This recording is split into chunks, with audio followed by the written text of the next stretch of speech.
It's Powerback time on the Gutsy Podcast. Each week we bring you 5 minutes of condensed inspiration to reclaim the courage and momentum you've given away. You've got big things to do, so let's get your power back.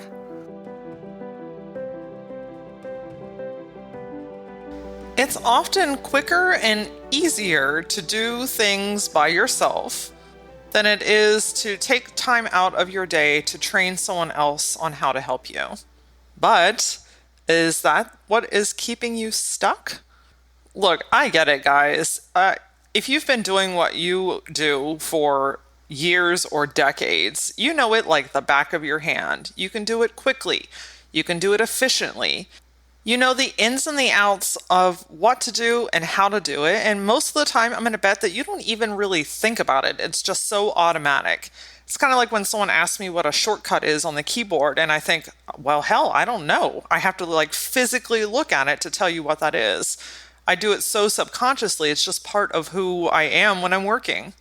And then comes the deep-rooted thought of, well, you know what? No one can do it as good as I can do it, so I might as well just finish it myself. This mentality has probably affected just about every person on the planet at least once. But more realistically, I'm going to guess that this affects you probably more on a regular basis. I'm talking daily and weekly.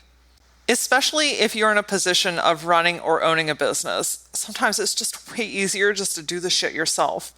If you're a parent and you have all these things to do, it's just way easier to just run them all yourself and take care of everything, all the little details, than it is to stop and take the time to teach someone how to help you.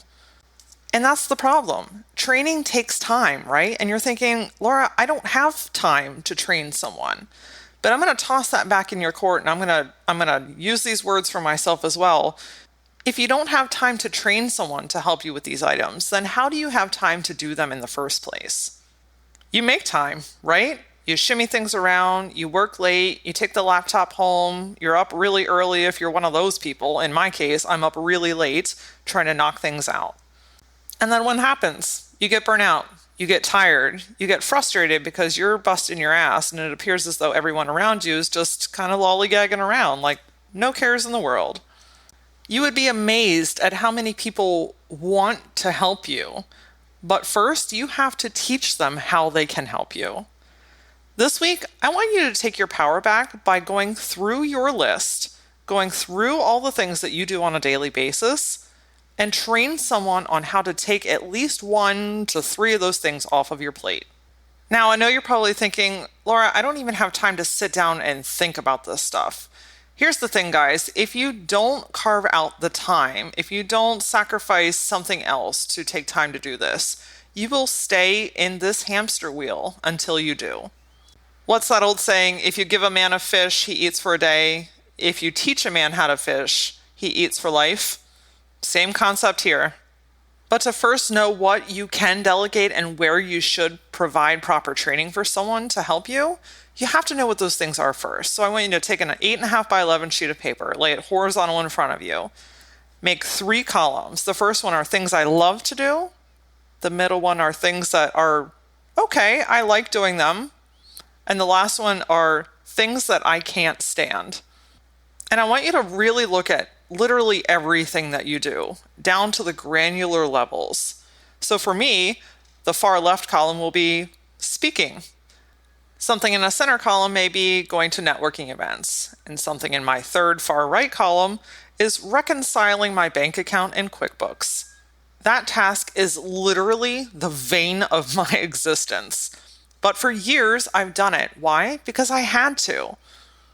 The key turning point here is knowing when you have to do something and when you've gotten to a point where it's okay and it's time to train someone else on how to help you.